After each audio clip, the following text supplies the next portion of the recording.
Hi, everybody. I love to be the one between you and lunch because when I step off, it will be a celebration regardless.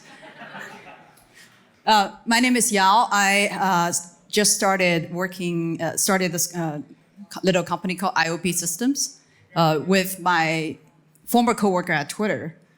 So a little bit about myself. I have been working on cache for over 10 years. In fact, that is the reason that Momento is run by Quadra, not a company I started. I have turned cache into a hobby because I've been working on it for too long.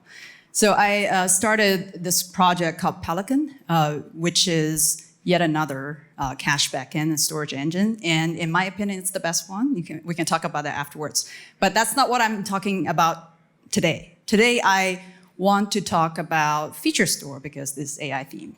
So since about 2017, I worked on performance engineering, and together with my teammates, we saved Twitter a lot of money. And that was until Elon Musk kicked us out. So now that's why we have the IOP system. So I'm ex-Twitter, not to be confused with whatever it is today. And I see myself as a system thinking enthusiast. And that's a nice way of saying I am lazy and I don't want to learn new things because I cannot remember them. So what I want to tell you today is if you are like me, that you're like, what is this feature store? Why do I need to learn about it? Good news is you don't, and I'll explain why. So a little bit of sort of a lineage of how we got to where we are with distributed caching.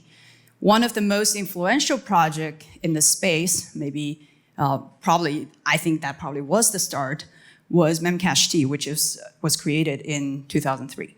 Right, so it started as a very, very simple key value store. If you remember, that was the time also when NoSQL became very popular for its scalability.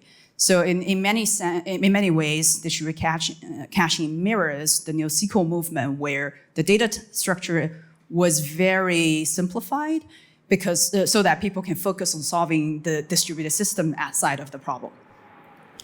And in 2009, there was Redis, so caching was not so simple anymore. You have data structure, you have a lot of very nice properties. You can save things to disk. And I started Pelican in 2015 because I felt you don't need two different projects to do all of the things that Redis Memcached can do. They can just be pluggable modules in one project. And since then, there are sort of other efforts, sometimes to improve the scalability of the application, sometimes to add even more features. So there's KeyDB and Dragonfly. I think there's someone from Dragonfly here today, so you can talk about that. But why did this come about, right? Why was it 2003 that Memcached came out?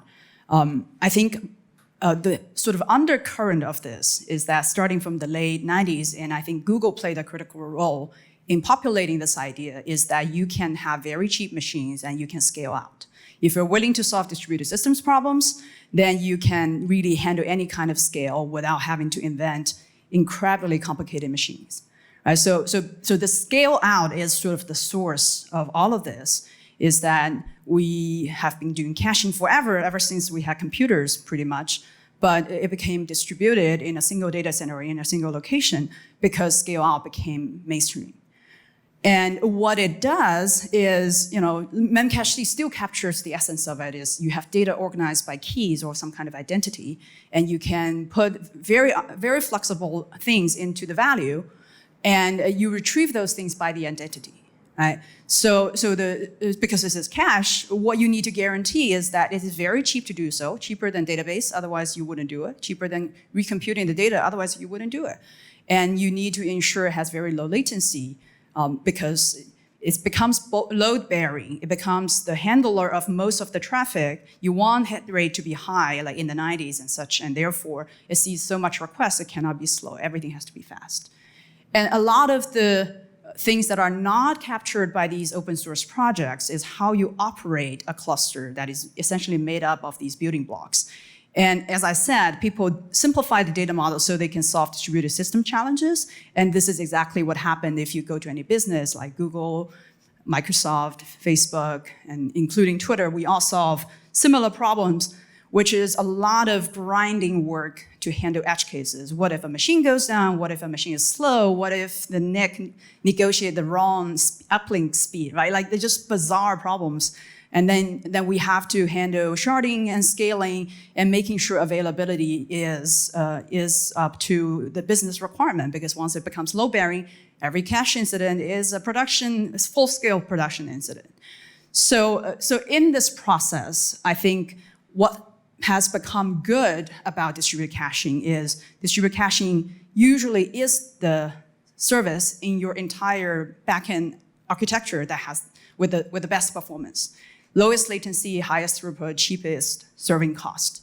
And over time, new data types and APIs, especially with the model that Redis introduced, a lot of these things got incrementally better. So this is things on the caching side. On the other hand, there is sort of like a parallel track about big data processing.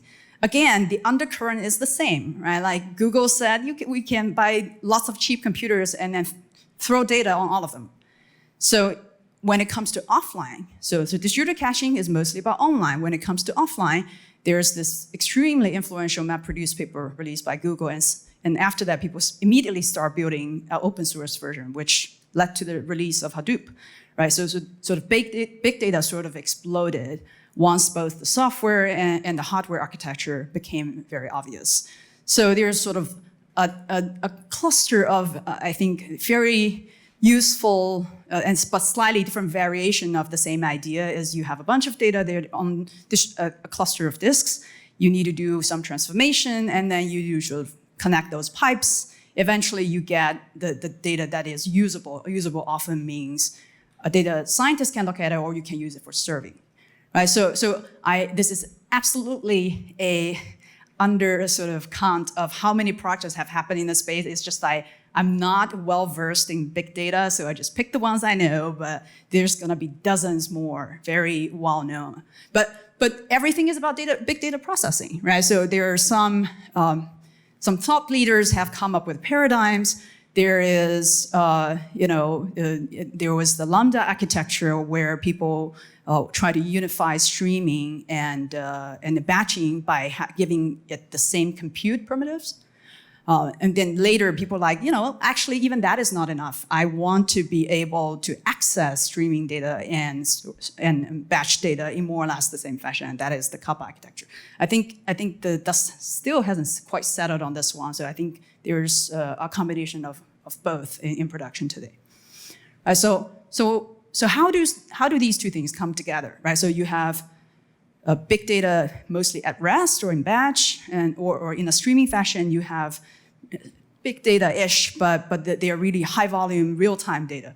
They really come together in AI and ML, like with because ML model training requires a lot of data, and these data often are coming from historical archives that isn't handled in a batch fashion.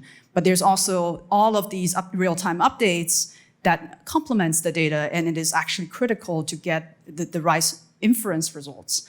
So this is I think ML provides a perfect sort of use case where the two sides finally meet, right? So you have your storage, you have a data source, it could be a data lake, but generally there's some batch data, some real-time data, and then you need to transform them.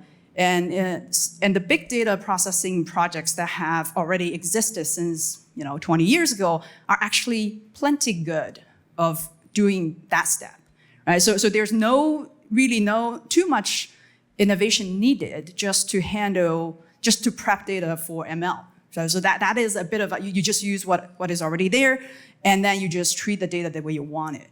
And then, okay, things are stored somewhere intermediary, and then you finally need to serve it. So there's an interesting about the serving side, which is when it comes to serving, it is not super clear that any existing technology actually fulfills that need. Right? So here, what I'm trying to make an argument is, the argument I'm trying to make here is, I think that is mostly caching, distributed caching, but not exactly. So I'm gonna explain what I mean by that. By the way, drawing this diagram was what made me realize about 8 years ago, one of the projects we worked on at Twitter basically was feature store, except that until until 2 weeks ago, I did not realize I was working on feature store. So I'm going to put that on my resume. The reason is Twitter was one of the early adopters of Lambda architecture. And we had a Lambda architecture pipeline that sends data directly to what was the in-house distributed caching. And the way the data in that distributed cache was used was exactly how people are using feature store data today, right? So if you are into systems, there's nothing new in the sun, under the sun. You just take something that's already there, you give it a slightly different purpose or name, and then you have a new system. All right, I would characterize, so let me explain why I think it's mostly caching. I would characterize feature store serving, as essentially serving out big data in bite size. Right? So when you're doing transformation, you want things to be, you often want, columnar store, you want things to be in big batches so you can be efficient about your compute, vectorize them, everything. But when you actually serve them, a user comes in, you will ask for the data just about that user. So you end up being a row-based lookup or what I would call like identity-based retrieval, right? You don't want to consume all the data. So there's this sort of a bit of tension fundamentally between how data is prepped and how data is actually in the end used for the serving case. So also almost inevitably things in feature store are oriented in a key value fashion. You may use some kind of a record or list or things to make it a little more compact. You don't want to explode the namespace.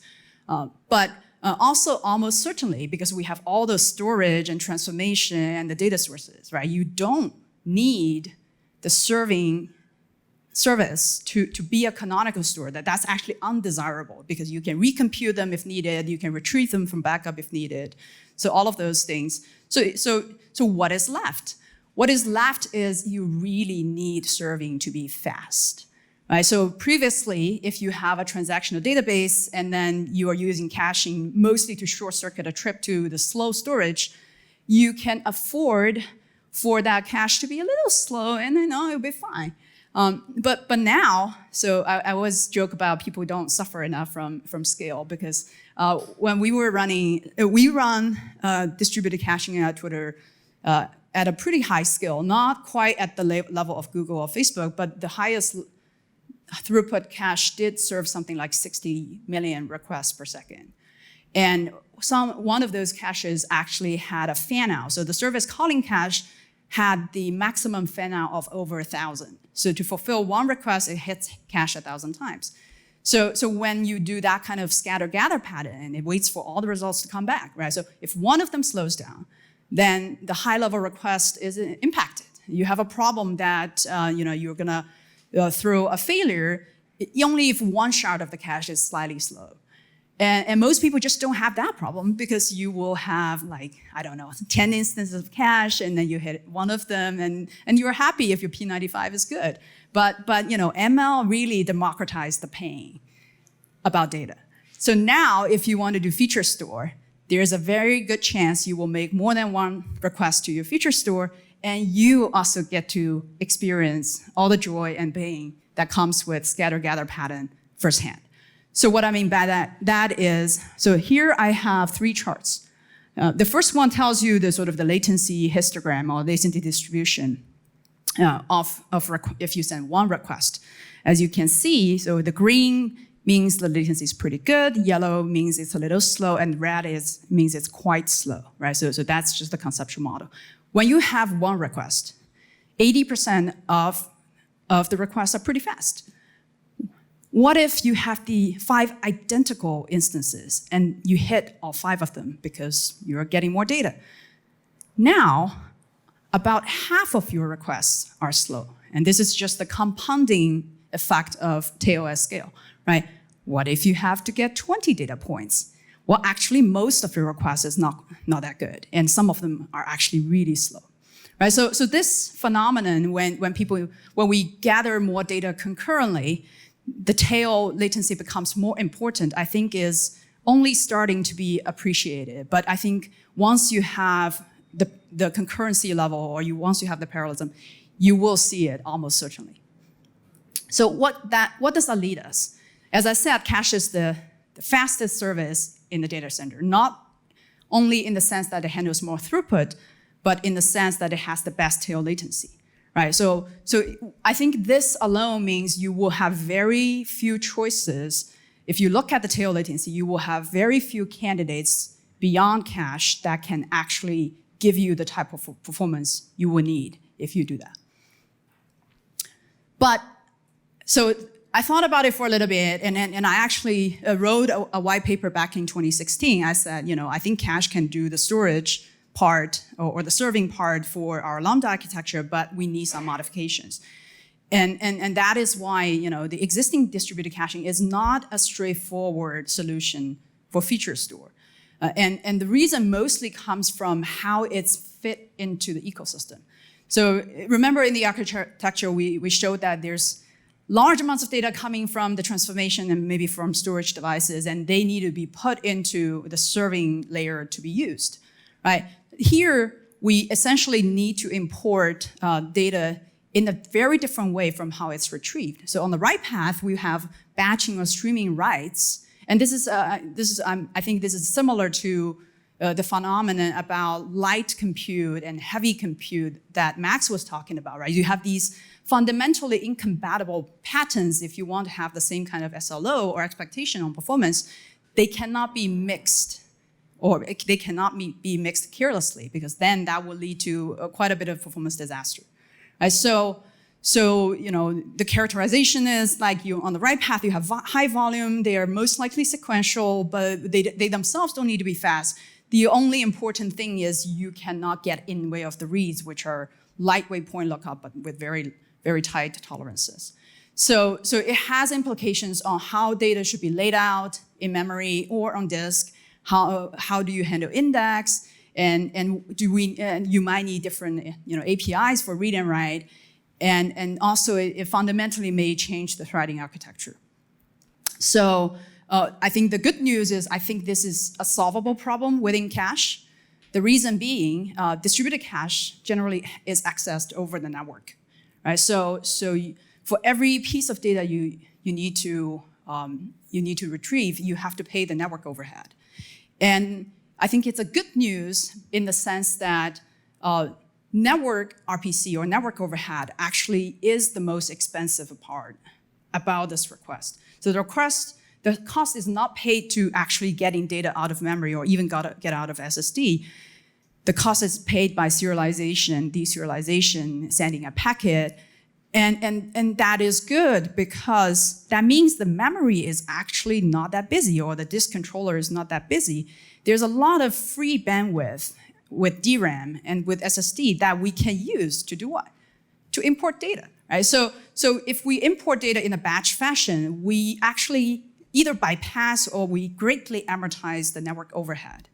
So DRAM bandwidth is easily, 100 times that of the network, right? Each DIMM can saturate a 100 gig NIC, right? If we can just pipe data straight through, right? You can have like 16 channels in the computer. So there's a lot of potential there. So I think if we carefully separate how data is introduced into the serving layer by not going through the front door. You want the writes to go through the back door, essentially, and or maybe the garage, right? You have a wide opening door. You get the writes in bulk, and the front door you send your little letters through the letter slot, but very quickly. So this modification, I think, is the key to retrofitting distributed caching to be used by feature store. And there are also other feature-specific considerations. Like I think they're of two flavors. One is feature data is actually simpler than what distributed caching was designed to do. Distributed caching was designed to handle arbitrary data, so there's very little assumption about the access pattern or the data type, right? It's mostly a binary blob, you do whatever you want. But if you know that your data are mostly of these simple types, or a sort of collection of these simple types, there's actually various optimization you can do to reduce metadata overhead or to allow operators to be vectorized if you know they are of fixed size. Right? And just like what we see in Redis, people want to offload operations to the backend, storage backend. I think over time, people will consolidate on what are the most valuable set of operations on their feature data, and those things can be pushed eventually to the feature store. But these things, I think, can be done incrementally, and people will get value as they are developed, so they won't be blockers. So finally, I want to make a few predictions about what I think would happen in feature store serving. And again, I'm now a cache hobbyist. I'm not going to be building this. So I think I will stand the test of time like anybody who dares to make a bunch of predictions in public. So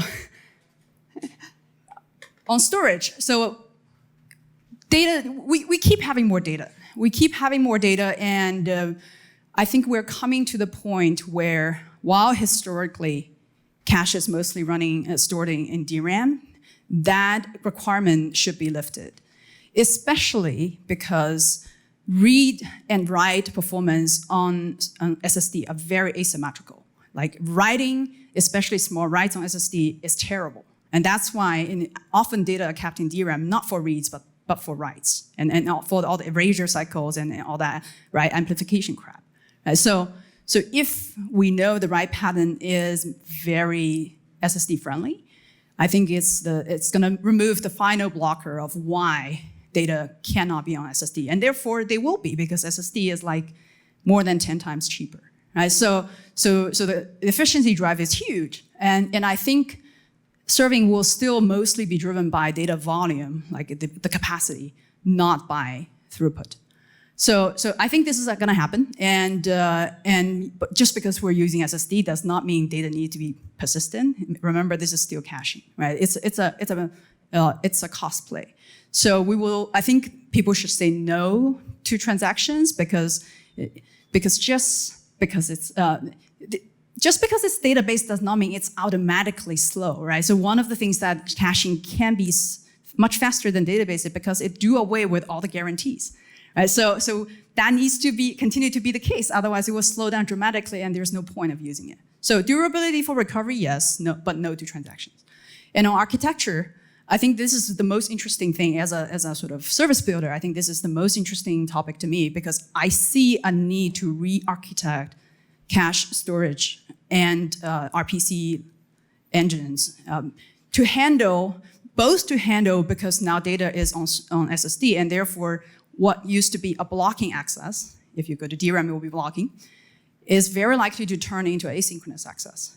And when you have asynchronous access, the CPU cannot be idle, you gotta do something else, right? So a lot of the internal communication, how to get data, and also all the operators you want to apply to the data now becomes more CPU intensive. So there's this microscopic separation, right, of concern within even the cache backend itself. I think what's going to happen is we will see more like message passing style data,